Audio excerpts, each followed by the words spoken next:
दोस्तों नमस्कार। शाम की चाय के साथ 10 इंपॉर्टेंट करंट अफेयर सेशन में आपका स्वागत है। तो चलिए स्नैक्स के तौर पर लेते हैं पहले इंपॉर्टेंट करंट अफेयर को।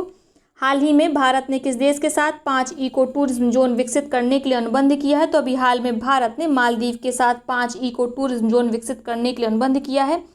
इन टूरिज्म जोन को मालदीव के एटॉल पर विकसित किया जाएगा। एटॉल का मतलब होता है प्रवाल द्वीप। मालदीव की कैपिटल है माले और यहाँ के प्रेसिडेंट हैं इब्राहिम अब्दुल्ला सालेह, याद रखिएगा। देख लेते हैं अगला करंट अफेयर। हाल ही में किसे उज्बेकिस्तान में भारत के अगले राजदूत के रूप में नियुक्त किया गया है? तो अभी हाल में मनीष प्रभात को भारत के अगले राजदूत के रूप में उज्बेकिस्तान में नियुक्त किया गया है। ये स्थान लेंगे संतोष झा का। मनीष प्रभात वर्तमान में विदेश मंत्रालय के संयुक्त सचिव हैं। मैप में देख लेते हैं उज्बेकिस्तान देश को।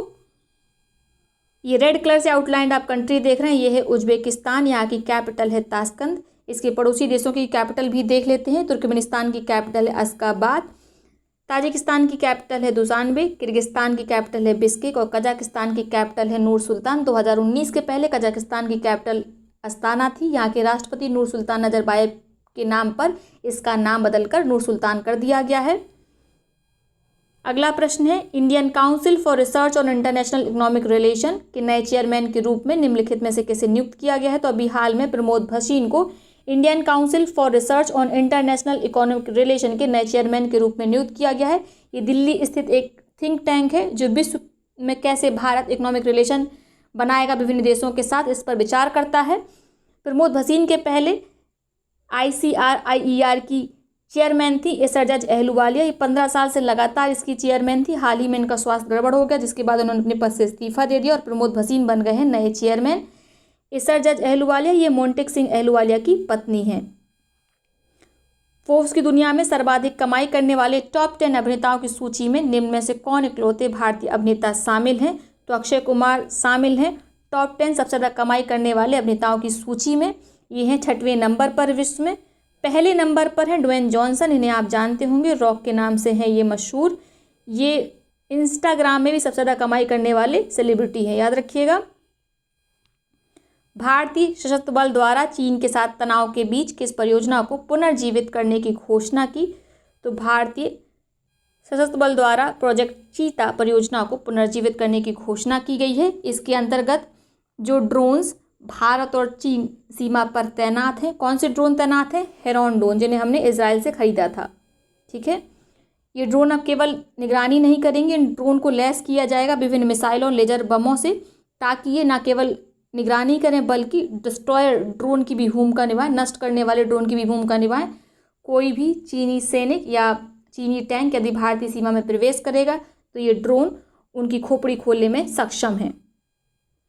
भारतीय खाद्य सुरक्षा और मानक प्राधिकरण ने हाल ही में घोषणा की कि स्कूलों और शिक्षण संस्थानों के कितने मीटर के दायरे के भीतर जंक फूड और अस्वास्थ्यकर भोजन की बिक्री प्रतिबंधित होनी चाहिए। तो FSSAI ने बताया कि 50 मीटर तक किसी भी स्कूल या शिक्षण संस्थान के 50 मीटर के दायरे में जंक फूड अस्वास्थ्यकर भोजन नहीं मिलना चाहिए। साथ में FSSAI ने उपबंध किया कि कोई भी स्कूल या शिक्षण संस्थान यदि किचन या कैंटीन खोलना चाहता है तो उसके पहले उसे food safety and standard authority of India से लाइसेंस लेना होगा। अमेरिकी डेमोक्रेटिक पार्टी ने निम्न में से किस भारतीय मूल की महिला को उपराष्ट्रपति के उम्मीदवार के लिए चुना है? तो अभी हाल में कमला हैरिस को चुना गया है उपराष्ट्रपति के उम्मीदवार के रूप में।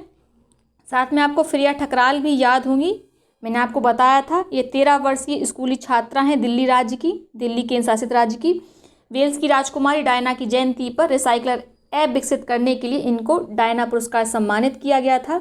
नीरज मुर्मू ये झारखंड के युवा हैं, ठीक है, इन्हें भी डायना पुरस्कार सम्मानित किया गया था। किस लिए? इन्होंने अपनी ग्रेजुएशन में ही जो झारखंड के गरीब बच्चे थे उन्हें स्कूली शिक्षा प्रदान की थी। अर्चना सोरेन कौन है? ये भारत की एनवायरमेंट एक्टिविस्ट हैं। आपको बताना है किस कारण हाल में ये चर्चा में थी। महिला वैश्विक विकास और समृद्धि WGDP, जिसे हाल ही में खबरों में देखा गया, किस देश की एक पहल है? तो ये इनिशिएटिव है संयुक्त राज्य अमेरिका का WGDP, women global and development prosperity initiative.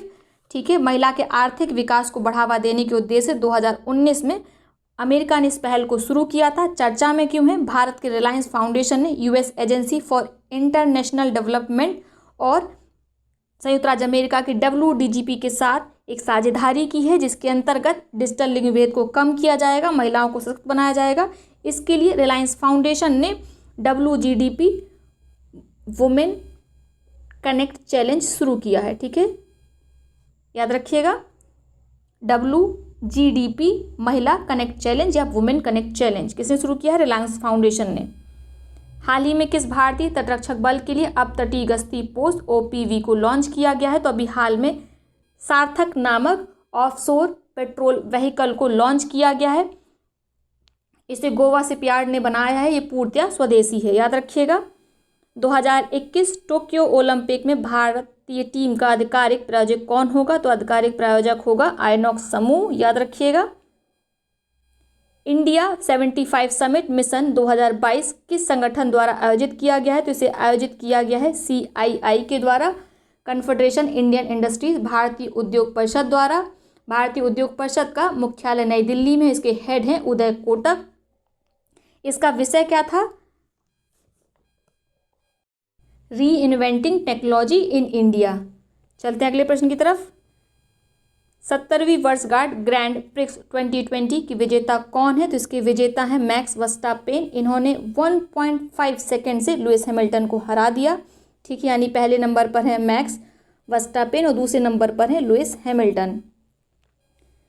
चलिए अब आपसे पूछ लेते हैं आज के सवाल, जिनका जवाब आपको कमेंट बॉक्स में देना है। प्रश्न पहला है, नरेंद्र झा मैथी की नवीन प्रजाति का विकास उत्तर प्रदेश के किस विश्वविद्यालय द्वारा किया गया? आपके विकल्प हैं CSA Kanpur, NCC Faizabad, SBBPUAT Meerut या इनमें से कोई नहीं। आप कमेंट बॉक्स में आंसर जरूर किया करिए। यदि आप एक बार आंसर कर देंगे तो प्रश्न आपको हमेशा के लिए याद हो जाएगा। अगला प्रश्न है, ये कल के ही वीडियो पर आधारित है। यदि आपने कल का वीडियो देखा होगा तो आराम से इस प्रश्न का उत्तर दे पाएंगे। किस मंत्रालय ने स्वच्छ भारत मिशन अकादमी का शुभारंभ किया है? आपके विकल्प हैं पृथ्वी विज्ञान मंत्रालय, जल शक्ति मंत्रालय, रक्षा मंत्रालय या इनमें से कोई नहीं। अब चलिए जो प्रश्न मैंने कल पूछे थे उनके उत्तर मैं आपको दे देती हूँ। हाल ही में ICC के अंपायर एलिट पैनल में किसे शामिल किया गया है? तो अभी हाल में KN अनंतपद्मनाभन को ICC के अंपायर एलिट पैनल में शामिल किया गया है। इनसे पहले भारत से नितिन मेनन को ICC के अंपायरों के एलिट पैनल में शामिल किया जा चुका है। अगला प्रश्न है, प्रवासी भारतीय दिवस के विशिष्ट अतिथि हिमांशु गुलाटी किस देश के सांसद थे? तो ये सांसद थे नॉर्वे के, याद रखिएगा, इनका नाम इम्पॉर्टेंट है। प्रवासी भारतीय दिवस किस दिन मनाया जाता है? 9 जनवरी को। क्यों 9 जनवरी ही चुना गया? 9 जनवरी 1915 को महात्मा गांधी दक्षिण अफ्रीका से अपने देश यानी स्वदेश भारत लौट कर आए थे। इसी दिवस को याद रखने के लिए 9 जनवरी को प्रवासी भारतीय दिवस मनाया जाता है। चलिए, अगर आपको वीडियो अच्छी लगी तो वीडियो को लाइक कर दीजिए। साथ में आपसे एक रिक्वेस्ट है, ये नया प्लेटफॉर्म है, यहाँ पे हम रोज़ ही करंट अफेयर्स जो इम्पोर्टेंट है केवल उनको ही अपलोड करते हैं। तो आप यदि वीडियो को पसंद करते हैं तो आप अपने जितने भी सोशल मीडिया प्लेटफॉर्म्स हैं उन पर इनको शेयर करें, अपने दोस्तों के साथ शेयर करें, ताकि ये वीडियो ज़्यादा से ज़्यादा लोगों तक पहुँच सके। आपके छोटे से सपोर्ट से हमें भी बहुत बड़ा सपोर्ट मिलेगा। बहुत बहुत धन्यवाद।